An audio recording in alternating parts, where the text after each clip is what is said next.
میں حدیث سنانے لگا ہوں، اللہ کرے میری مائیں بہنیں بچیاں مجھ سے ناراض ہوں، غصہ کر جائیں اور غصہ کر کے کہیں آج کے بعد ہم نے ایسے نہیں کرنا۔ اللہ کرے کہ باپ ناراض ہو جائیں آج اور وہ کہیں کہ بالکل ٹھیک ہے، ہمیں غصہ آیا ہے، ہم نے بیٹیوں کی یہی تربیت کرنی ہے، بھائی بھی آج کے بعد اس پہ بضد ہو جائیں، یہی کام کرنا ہے۔ حضور نے فرمایا جو بیوی اپنے شوہر کے کپڑے دھوئے گی، کیسے خوبصورت جملے ہیں، فرمایا جس نے اپنے شوہر کا ایک جوڑا دھویا اللہ اس کو 1000 نیکی عطا فرمائے گا۔ کیا کیا اس نے جی؟ اور اگر 4 دھوئے تو، اور اگر 10 دھوئے، جس بی بی نے ایک جوڑا خامد کا دھویا 1000 نیکی ملے گی۔ فرمایا اللہ 2000 گنا معاف فرما دے گا۔ اور جس بی بی نے ایک جوڑا اپنے خامد کا دھویا، میرے رسول پاک صلی اللہ تعالی علیہ وسلم فرماتے ہیں اللہ اسے اپنے قرب کا 1000 درجہ عطا فرمائے گا۔ جس نے ایک جوڑا اپنے خامد کا دھویا، سید عالم صلی اللہ تعالی علیہ وآلہ وسلم نے فرمایا عورتیں گلہ کرتی ہیں شوہروں کا، شکوہ کرتی ہیں۔ میں پھر عرض کرتا ہوں، میری حیثیت ایک ناقل کی ہے، بہت سی غلطیاں، بہت سی کوتاہیاں زندگی کا حصہ ہے، ایک ناقل ہوں، بات پڑھتا ہوں آگے بیان کر دیتا ہوں۔ میں جدوں دی تیرے گھر آئیاں سکھ ویکھیا ہی نہیں، جب جد دی تیرے ال آئیاں نا تد وہ دیکھو کتنا اعلیٰ ہے، وہ اس کی بیوی کتنی۔ حدیث سنانے لگا ہوں، میرے رسول پاک صلی اللہ علیہ وسلم نے فرمایا جس بی بی نے ایک دفعہ کہہ دیا اپنے شوہر سے کہ جب سے تیرے پاس آئی ہوں بھلائی نہیں دیکھی، ایک دفعہ کہا، ایک دفعہ بولی کہ جب سے تیرے پاس آئی ہوں بھلائی نہیں دیکھی، رسول پاک فرماتے ہیں اللہ اس کی 70 سال کی عبادت ضائع کر دے گا۔ اس عورت کے 70 سال کے نیک اعمال ضائع ہو گئے، جس نے ایک بار بلے شاہ آسمانی اڈدیاں پڑھنا ہے، آ جڑا گھر بیٹھا انہوں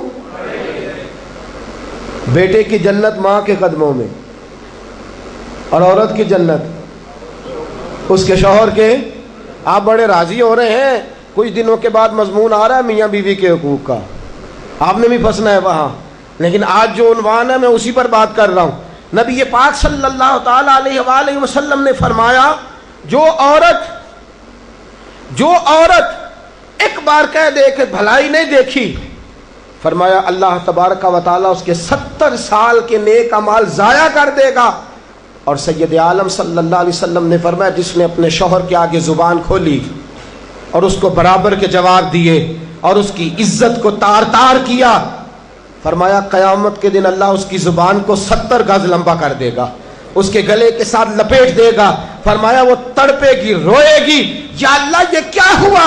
تو رب فرمائے گا تو اپنے شوہر کی عزت نہیں کرتی تھی، تو اس کا احترام نہیں کرتی تھی، تو اس کا کہنا نہیں مانتی تھی، تو اس کی اطاعت نہیں کرتی تھی، تو اس کے حکموں پہ چلتی نہیں تھی۔ میرے محبوب کا شہر مدینہ، ایک آدمی، ایک صحابی جہاد کو نکلے، اپنی بیوی سے کہنے لگے میں جا رہا ہوں، میری اجازت کے بغیر گھر سے نہ نکلنا۔ اور حدیث میں موجود ہے، امام ذہبی حدیث لائے ہیں، فرمایا قیامت کے دن اس کے پیر گلے سے لپٹے ہوں گے، اس کے پیروں کو گلے سے باندھ دیا جائے گا، یہ کون عورت ہے؟ تو رب فرمائے گا یہ وہ تھی جو خامد کی اجازت کے بغیر گھر سے نکلا کرتی تھی، بغیر اجازت کے گھر سے نکلتی تھی۔ سید عالم صلی اللہ تعالی، بڑی عجیب حدیث ہے، میں پڑھتا ہوں تو رو پڑھتا ہوں۔ حضور حضرت فاطمہ کو لینے گئے، شادی کے 3 دن حضور لینے گئے، میرے محبوب نے آزمانے کے لیے کہا فاطمہ چلے، فاطمہ چلے، یوں ہاتھ باندھ دیے، عرض کی سونیا باپ بھی ہیں آپ، نبی بھی ہیں، میری جرت نہیں انکار کی، لیکن ابا جی آپ کی زبان سے سنا ہے شوہر کی بغیر اجازت نکلنا نہیں، اگر اجازت دیں تو علی کا انتظار کر لوں۔ عزت والے رسول کی عزت والی بیٹی نے جب کہا نا سونے اجازت دیں تو انتظار کر لوں، کریم رسول کی آنکھوں میں آنسو آئے۔ فاطمہ کہتی ہے میرا کچا گھر اور میرے رسول پاک نے اپنی طامت کو سمیٹا اور سمیٹ کر نبی کریم علیہ السلام کچی زمین پر دیوار سے ٹیک لگا کے بیٹھے. آج عجیب ہے، جناب علی بھی دیر سے آئے، پہنچے، حضور کو بیٹھے دیکھا، یوں نظر اٹھی. حضرت علی سے میرے مصطفیٰ نے پوچھا، حضرت علی سے مدینے کے محبوب نے پوچھا کہ علی گر تو اجازت دے تو بیٹی کو لے جاؤں. حضرت علی پھوٹ پھوٹ کے روئے، میرا روپ بھی نہیں تے میرا رنگ بھی نہیں تے مینو یار منان دا ٹنگ بھی نہیں. تو امیر حرم، میں غریب بے نوا، تو کجا من کجا. سونیا علی جتنی بھی عزت ہے تیرے قدموں کی برکت سے ہے. حضور میں اجازت دوں؟ فرمایا فاطمہ کو میں نے سکھایا ہے. اور فاطمہ کہتی ہے جب تک علی نہیں آئیں گے میں جاؤں گی نہیں. حضرت علی رضی اللہ تعالیٰ عنہ بولے، کہنے لگے یا رسول اللہ دعا کیجئے گا اللہ فاطمہ کے ان اعمال کی برکت سے مجھے قیامت میں بھی بہتر صلہ عطا فرمائے. دوستو، رسول کریم صلی اللہ تعالیٰ علیہ وسلم کا شہر مدینہ، ایک عورت خامد پابند کر گیا کہ میں جہاد کو جا رہا ہوں، میرے پیچھے سے گھر سے نہ نکلنا، گھر سے نہ نکلنا. امام غزالی نے مکاشفۃ القلوب میں لکھا گھر سے نہ نکلنا. بیوی کو پابند کر گیا. 4 گلیاں چھوڑ کے اس کا باپ رہتا ہے عورت کا. پیغام آیا تیرا باپ بیمار ہے. جو بیٹی کو باپ سے محبت ہوتی ہے کوئی پیمانہ ہی نہیں کہ کوئی ناپ سکے، کوئی ترازو نہیں کہ کوئی تول سکے. بیٹی باپ کے سینے پہ چڑھتی ہے تو لگتا ہے اللہ نے ساری رحمتیں اڈیل دی ہیں، سارا کرم آ گیا ہے. بیٹی کو دیکھ کے تھکاوٹیں اترتی ہیں. بیٹی ایک ایسا رشتہ ہے کہ باپ جڑا رہتا ہے بیٹی سے. بیٹی کو پیغام آیا کہ تیرا باپ بیمار ہے. بیٹی کہنے لگی میں نہیں جاؤں گی، میرا خامد پابند کر گیا ہے. خامد نے اس لیے پابند کیا ہے کہ مصطفیٰ نے مجھے پابند کیا تھا بغیر اجازت نہ جانا. ٹیلی فون ہے کوئی نہیں خامد کو کر لوں، خبر مجھے کوئی نہیں وہ کس میدان میں جہاد کر. جاؤ میرے مصطفیٰ سے پوچھوں جاؤں کہ نہ جاؤں. توجہ ہے، باپ بیمار ہے، باپ پوچھو جاؤں کہ نہ جاؤں. رسول پاک نے فرمایا اس سے کہو خامد کی اطاعت کرے گی تو اللہ بہتری جزا عطا فرمائے گا. باپ بیمار ہے، خامد کی اطاعت کرے گی تو جزا بہتر ملے گی. 2 دن کے بعد پھر پتہ چلا باپ زیادہ بیمار ہو گیا. دوستو کڑی بات، حضور جاؤں کہ نہ؟ فرمایا خامد کی اطاعت کرے گی تو بہتر جزا ملے گی. 4 دن گزرے، بیٹی کو پیغام آیا کہ تیرا باپ انتقال کر گیا. بیٹی پردیس میں ہو تو کہتی ہے میرے زیور بیچ دو، مجھے لے جاؤ پاکستان میں جاتی دفعہ اپنے باپ کا مکھڑا دیکھنا چاہتی ہوں. لیکن باپ انتقال کر گیا. رسول کریم کی بارگاہ میں بیٹی نے پیغام بھیجا کہ سونیا کیا کروں، انتقال کر گیا میرا باپ، سایہ اٹھ گیا، حکم کیا ہے؟ مدینے کے چاند کے وہی جملے، خامد کی اطاعت کرے گی تو اللہ بہتر جزا دے گا. دوستو یہ ہیں میرے رسول کے ماننے والی عورتیں. بیٹیوں دیکھو شوہر کی اطاعت کسے کہتے ہیں. یا رسول اللہ باپ انتقال کر گیا، دفن ہو گیا. حضور نے فرمایا پتہ کرو گئی کہ نہیں گئی. صحابہ لوٹے کہ سونیا قربان جائیں تیرے نظام پر، آقا قربان جائیں تیرے فرمان پر. تیرے جملوں کی تاثیر ایسی ہے کہ عورتیں اگرچہ کمزور ہوتی ہیں پر تیرے دین کی پہرے دار بن گئی ہیں. حضور آپ کی سنت کے لیے استقامت کا پہاڑ بن گئی ہیں. حضور وہ گئی نہیں. کائنات کے امام نے ہاتھ اٹھائے، رسول پاک نے ہاتھ اٹھائے اور صحابہ فرماتے ہیں آج اس عورت کے مقدر جاگے. چند آنسو حضور کے گرے اور پھر چہرے پہ ہاتھ پھیر کے فرمایا جاؤ اسے جا کے خوشخبری دے دو، تو نے اپنے خامد کی اطاعت کی ہے، تیری اس فرما برداری کی وجہ سے اللہ نے تجھے بھی بخش دیا ہے، تیرے باپ کی بھی بخشش فرما دی ہے. تو نے خامد کی اطاعت کی تو بھی بخشی گئی. عورتیں، میں نے ایک حدیث پڑھی، خدا کی قسم اٹھا کے کہتا ہوں، حدیث پڑھی اور پھر میں نے کتاب بند کر دی. میں نے کہا اس سے آگے میرے اندر ہمت ہی نہیں ہے، میں پڑھ ہی نہیں سکتا۔ میں نے جیسے کہا کہ پہلے تو صحابہ کرام میں اہل بیت کو ہم معصوم نہیں مانتے، ان سے جو کوتاہیاں ہیں وہ بھی ہماری اصلاح کے لیے ہیں تاکہ ہمیں توبہ کے طریقے سمجھ میں آ جائیں۔ عزیز دوستو، میرے محبوب کی شہزادی، بس رسول اللہ صلی اللہ علیہ وسلم کی شہزادی سیدہ فاطمہ محبوب پاک کی بارگاہ میں آئیں، رنگ اڑا ہوا ہے، آنکھیں رو رو کے تھکی ہوئی ہیں۔ محبوب کی شہزادی در رسول پہ آئی، آ کے حضور کے سامنے کھڑی ہوئی، کہا یا رسول اللہ صلی اللہ علیہ وسلم، حضور آج میں بڑی الجھن میں پھنس گئی تھی، آقا آج میں بڑی پریشان ہو گئی تھی۔ حضور نے فرمایا کیا ہوا؟ کہا یا رسول اللہ میں اور علی باتیں کر رہے تھے، باتیں کرتے کرتے کرتے کرتے بات بڑھنے لگی، حضور مجھ سے کوئی ایسا جملہ نکل گیا، علی ناراض ہو گئے، مجھ سے بات ہو گئی۔ دوستو درۃ الناصحین میں صاحب درۃ الناصحین لکھتے ہیں، کہا علی ناراض ہو گئے۔ سیدہ فاطمہ فرماتی ہیں میں نے 70 چکر لگائے علی کے کمرے کے۔ کتنے؟ بیٹیوں، خامند کی اطاعت میں تمہاری جنت ہے، اور ماں باپ بھی ذرا خیال کریں، مائیں بھی ذرا خیال کریں۔ میرے رسول پاک نے فرمایا جو کسی عورت کو اس کے خامند کے خلاف بھڑکاتا ہے، جو کسی عورت کو اس کے خامند کے خلاف بھڑکاتا ہے، اللہ اسے جنت کی خوشبو بھی عطا نہیں کرے گا۔ چاہے اماں ہی مشورے دے رہی ہو، چاہے کوئی مشورہ دے رہا ہو، خامند کے خلاف جو بھڑکاتا ہے۔ سید عالم صلی اللہ علیہ وسلم کی صاحبزادی کہتی ہے میں نے 70 چکر لگائے، سونیا میں نے علی کو راضی کیا، حضور علی راضی ہوئے ہیں تو خبر دینے آئی ہوں، بس اس سے زیادہ بڑی بات اور نہیں مل سکتی۔ دل کے کان کھولنا، ذرا جاگنا، ذرا اٹھنا، ذرا ٹیک چھوڑنا، ذرا غور کرنا، یہ کیا جملے بول دیے میرے رسول نے۔ حضور نے فرمایا فاطمہ، یہ وہ فاطمہ ہے کہ جو جنتی عورتوں کی سردار ہے، یہ وہ فاطمہ ہے جن کا دوپٹہ اگر کبھی واضح ہو جائے تو سورج منہ چھپا کے نکل جائے، یہ وہ فاطمہ ہے کہ صبح قیامت آواز آئے گی، نبیوں ولیوں غوثوں کتبوں ابدالو گردنیں جھکا لو، نظریں بند کر لو، محمد کی بیٹی فاطمہ کی سواری گزرنے والی ہے۔ الفاطمہ تو بدعت منی، الفاطمہ تو سیدۃ النساء اہل الجنہ۔ حضور نے فرمایا فاطمہ تو نے اچھا کیا، علی کو راضی کر لیا، اگر علی تجھ سے ناراض رہتے اور تیرا انتقال ہو جاتا، حضور فرماتے ہیں فاطمہ میں تیرا جنازہ نہ پڑھتا۔ فرمایا میں اس سے بڑی بات کہاں سے لاؤ گے، اس سے بڑا فکرہ کہاں سے لاؤ گے؟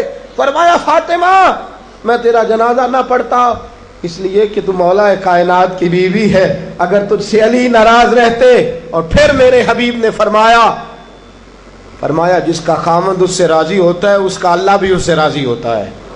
پھر اپنی بیٹی کو فرمایا بیٹی یاد رکھ، کوئی عورت اتنی نمازیں پڑھے جتنی حضرت عیسیٰ کی والدہ مریم نے پڑھی تھی، اتنا قرآن پڑھے جتنا جناب مریم نے پڑھا تھا، اتنا قرآن پڑھے جتنا حضرت مریم نے پڑھا تھا، لیکن پھر بھی اپنے شوہر کی نافرمانی کرے۔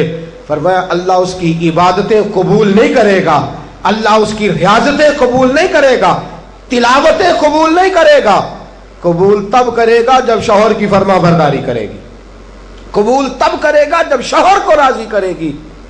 دوستو بڑے نصیبوں والی ہیں سیدہ فاطمہ کہ سیدہ فاطمہ الزہرا کا جنازہ اٹھا تو سب سے زیادہ آنسو جس نے بہائے وہ شیر خدا مولا کائنات ہیں۔ فرمایا فاطمہ میں تجھ سے لمحہ لمحہ راضی رہا، فاطمہ تو ایسی بیوی تھی کہ کائنات میں دوسری کوئی نہیں ملے گی۔ اور دوستو بڑی نصیبوں والی تھی سیدہ خدیجۃ الکبریٰ، ناز و نام میں پلی حضرت خدیجہ، مکے کی ملکہ ہیں جناب خدیجہ، اتنا مال ہے کہ مکے میں کسی اور کے پاس اتنا نہیں۔ غلامی مصطفیٰ میں آئی حضرت خدیجہ، سارا مال حضور کے قدموں پہ قربان کر دیا، 3 سال سے بے ابی طالب میں پتے کھا کھا کے گزارا کیا، درجنوں اور 20 کنیزیں گھر میں ہیں، لیکن حضرت خدیجہ مصطفیٰ کے لیے روٹیاں خود پکاتی ہیں، حضرت فاطمہ نبی پاک کی خدمت خود کرتی ہیں، حضرت خدیجہ رسول پاک کی نوکری خود کرتی ہیں۔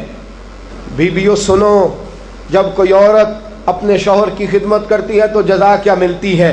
اس اسوہ پہ چلو گی تو تمہیں بھی اس جزا کی خیرات ملے گی۔ سید عالم نور مجسم صلی اللہ علیہ وسلم کی زوجہ ام المومنین سیدہ خدیجہ الکبریٰ کھانا پکا کے باورچی خانے سے نکلی، رسول پاک صلی اللہ علیہ وسلم کی خدمت میں جناب جبریل امین حاضر ہو گئے۔ کہا یا رسول اللہ خدیجہ کھانا لے کے آ رہی ہے۔ حضور نے فرمایا پہلے دن نہیں آ رہی، وہ تو روز آتی ہے۔ پہلے دن نہیں آ رہی، وہ تو روز آتی ہے، لیکن آج آپ کس انداز میں آئے؟ تو حضرت جبریل کہنے لگے سونےاں، رب فرماتا ہے خدیجہ جس پیار سے آپ کی نوکری کرتی ہے، جس محبت سے خدمت کرتی ہے، خدیجہ نے جس درد سے میرے محبوب کا خیال رکھا ہے، رب فرماتا ہے جب خدیجہ آئے نا کھانا لے کے، جب خدیجہ پہنچے، اللہ فرماتا ہے کہ محبوب خدیجہ کو اس کے رب کا سلام کہہ دینا، خدیجہ کو اس کے رب کا۔ حضرت جبریل کہنے لگے سونیا جہاں اللہ کا سلام کہیں گے وہاں ساتھ اس غلام کا بھی سلام کہہ دینا۔ جب عورتیں شوہر کی فرما برداری کریں تو انہیں پھر خیرات ملتی ہے، انہیں پھر اللہ کی طرف سے رحمت کے پیغام آتے ہیں۔ سلام میری بہنوں، میری بیٹیوں، خدا را چھوڑ دو کان دھرنا، چھوڑ دو کسی کی بات سننا، شوہر کی اطاعت میں آ جاؤ۔ اگر یہ زیادتی کرے گا تو اللہ اس سے پوچھ لے گا، مختصر سی زندگی ہے، اس زندگی میں تم فرما برداری کرو۔ اگر یہ غلطی کرے گا، اگر یہ ظلم کرے گا تو فیصلہ اللہ پہ چھوڑ دو، اللہ خود حساب لے لے گا، اللہ خود تمہارے لیے دروازہ رحمت کھول دے گا۔ تمہاری طرف سے کوتاہی نہیں ہونی چاہیے، تمہیں شوہر کی نافرمانی نہیں کرنی چاہیے، تمہاری طرف سے زیادتی نہیں ہونا چاہیے۔ اور بیٹیوں کو بھیجنے والوں، جہیز دے کے بھیجتے ہو، پلاٹ دے کے بھیجتے ہو، کار دے کے بھیجتے ہو، لیکن اس سے گھروں میں امن قائم نہیں ہوتا۔ تم نے کار بھی دی، پلاٹ بھی دیا، پلازا بھی دیا، تم نے جہیز دیا تو 4 ٹرک گئے، لیکن پوچھ جا کے ساری رات تو اس کی لڑتے گزر جاتی ہے، سارا دن تو جھگڑتے گزر جاتا ہے، سارا وقت تو فساد میں گزر جاتا ہے، تو کس چیز کی یہ چیزیں ہیں؟ اس کو فرما برداری سکھا۔ 2 آدمی کبھی سردار نہیں ہوتے، 2 آدمی کبھی سردار۔ باپ کتنے ہوتے ہیں؟ سارے بولیے، باپ کتنے ہوتے ہیں؟ ہیڈ ماسٹر، گاڑی چلانے والا، شوہر۔ اطاعت ایک کی ہو سکتی ہے، 2 کی نہیں ہوتی۔ ہیڈ ماسٹر 2 ہو سکتے ہیں، گاڑی چلانے والے ڈرائیور نہیں نا 2 ہو سکتے، باپ ایک ہی ہے نا، دونوں کی اطاعت نہیں ہوتی۔ بیویوں اطاعت تو خامند کی ہوگی، یہ تو بہرحال حق ہے کہ اطاعت تو خامند کی ہوگی۔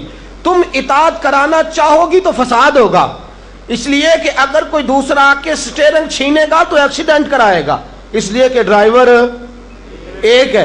تم چاہتی ہو اقتدار ہمارے ہاتھ میں آئے، اللہ کہتا ہے الرجال قوامون علی النساء، میں نے مردوں کو عورتوں پر افسر بنا دیا ہے، میں نے مردوں کو فضیلت دے دی ہے۔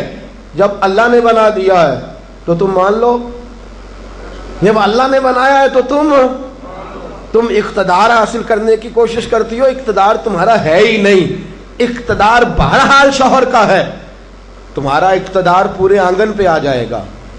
تم ایک شوہر کی فرما، اور میں گارنٹی کے ساتھ بات عرض کرتا ہوں، اور قول کس کا ہے؟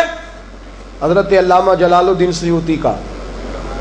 علامہ جلال الدین سیوطی کہتے ہیں جو بی چاہتی ہے کہ میری اولاد میری فرما بردار رہے، جو عورت چاہتی ہے کہ میرے گھر میں امن رہے اور میرے بچے میرے بن کے رہیں، فرمایا وہ اپنے شوہر کی بن کے رہے، اپنے شوہر کی فرما برداری کرے، بچے اس کے فرما بردار۔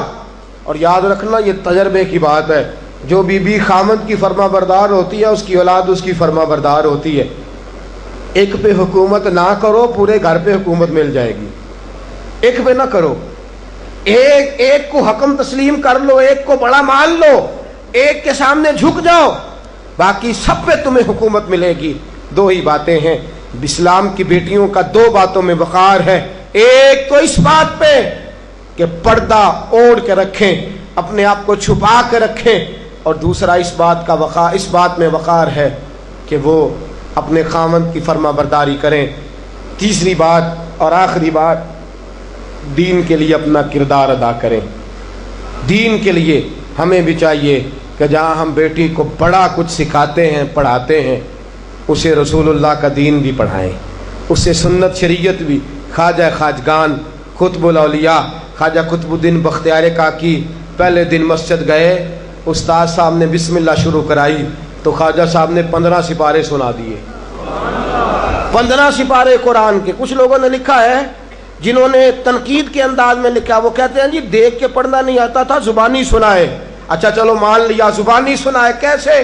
استاد صاحب کہنے لگے تو 4.5 سال کا بچہ ہے، اوپر میں تجھے دکھا رہا ہوں، تجھے دیکھنا نہیں آتا تو سپارے 15 یاد ہیں.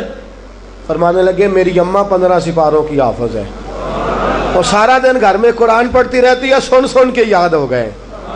مجھے سن سن کے ہی 15 سپارے یاد ہو گئے. ماں قرآن پڑھے گی تو بچے بھی، ماں دین کے لیے نکلے گی تو بچے بھی. اگر تیرے 4 بچے ہیں، سیدہ کے پاس 2 لال 3 بچے تھے حضرت فاطمہ کے. امام محسن تو پہلے وصال کر گئے. کتنے بچے؟ امام حسن بھی شہید، امام حسین بھی. نواسوں سے پیار ہوتا ہے نا، نواسے بڑے پیارے ہوتے ہیں نا. مسجد نبوی سے میں نکل رہا تھا، 2010 میں گیا، مسجد نبوی شریف سے نکل رہا تھا تو ایک بابا جی اپنی بیٹی سے کہہ رہے تھے بیٹی میں تجھے لے تو آیا ہوں پر تیرے بچوں نے مجھے بڑا ستایا ہے، مجھے نماز نہیں پڑھنے دیتے، یہ نماز میں بھی میرے ساتھ کھیلتے ہیں. میں نے آگے بڑھ کے دامن تھام لیا. میں نے کہا اگر 2 منٹ مجھے موقع دے تو میری زبان پہ بات آئی ہے، کرنے کو جی چاہتا ہے. کہا کر لیجئے. تو میں نے کہا بزرگوں بڑے خوش نصیب ہو کہ مسجد نبوی میں نواسوں کے ساتھ کھیل رہے ہو. یہاں نواسوں سے کھیلنا میرے مصطفیٰ کی سنت ہے. یہاں نواسوں سے کھیلنا نصیبوں والے ہو، مقدروں والے ہو. گھر بھی اللہ کا، گھر بھی اس کے رسول کا، دروازہ بھی مصطفیٰ کا، اور تمہیں نواسے مل گئے ہیں، تم کھیل رہے ہو. بڑے پیارے ہوتے ہیں نا نواسے. لیکن سیدہ فاطمہ کے نواسے اونو محمد بھی شہید. پوتے بڑے پیارے ہوتے ہیں لیکن سیدہ فاطمہ کے پوتے جناب علی اکبر بھی شہید، علی اصغر بھی شہید. ماؤں بیٹیوں جب بھی بات کرتی ہو کہتی ہو بیٹے کو ڈاکٹر بناؤں گی، جب بھی کہتی ہو میں بیٹے کو انجینئر بناؤں گی، جب بھی بولتی ہو کہتی ہو میں بیٹے کو بہت بڑا تاجر بناؤں گی. آج سیدہ فاطمہ کی بات مان، تو اپنے بیٹے کو محمد کے دین کا نوکر بنا کے دیکھ، اسے رسول اللہ کے دین کا نوکر بنا، اسے قرآن کا حافظ بنا، اسے قرآن کا قاری بنا، اسے دین کا عالم بنا، اسے پیغام سنت عام کرنے والا بنا، اسے تو رسول اللہ کے دین کے لیے وقف کر. میرا عقیدہ یہ ہے جس ماں کا ایک بچہ بھی رسول پاک کے دین کا نوکر ہوگا، قیامت کے دن باقی بیویاں جنت میں ہوں گی اور وہ بی بی سیدہ فاطمہ کی چادر کے نیچے ہوگی. اس کو چادر تطہیر کے سائے میں جگہ ملے گی. میں بات ختم کر رہا تھا پر ایک بات یاد آ گئی، دل کرتا ہے کر دوں. آج میں نے 10 منٹ زیادہ لے لیا، آپ نے مجھے معاف تو کر دیا؟ آپ مجھے معاف تو کر رہے ہیں؟ کہیں یہ تو نہیں کہہ رہے کہ حضرت کچھ وقت دیر سے شروع ہوا، کچھ طبیعت کے اندر ابھی کئی باتیں ہیں جو مچل رہی ہیں، لیکن میں بس آخری بات، احد کی جنگ ہے، بی بی بیٹھی ہے، 3 سال کا بچہ گود میں ہے، سینے سے چمٹاتی ہے تو رو پڑتی ہے، ماتھا چومتی ہے تو رو پڑتی ہے، گلے سے لگاتی ہے تو رو پڑتی ہے. اس بی بی کی تعریف یہ ہے کہ اس بی بی کا شوہر بدر کی جنگ میں شہید ہو چکا ہے، بھائی بدر کی جنگ میں شہید ہو گیا ہے، باپ بدر کی جنگ میں شہید ہو گیا ہے. یہ 3 سال کا ایک لال ہے. روتی رہی. سہیلیاں پوچھتی ہیں کیوں روتی ہو؟ کہتی ہے دل کرتا ہے میرے پاس ایک اور جوان ہوتا، آج میں اسے بھی حضور کے ساتھ روانہ کرتی. دل کرتا ہے کہ میں بھی آج سیدہ فاطمہ کے بابا کے ساتھ میرا بھی کوئی جوان جاتا. کیا کروں، 3 سال کا لال ہے. نہ رہ سکی، اٹھی مسجد نبی میں پہنچی. جناب بلال کھڑے ہیں، رو کے کہنے لگے بلال مدینے والے محبوب کو کہے ایک فاطمہ کی کنیز آئی ہے، ملنا چاہتی ہے. رسول کریم تشریف لائے. 3 سال کا بچہ اس نے اٹھایا اور اٹھا کے یوں حضور کے آگے کیا. سونیا باپ میں نے بدر میں دے دیا،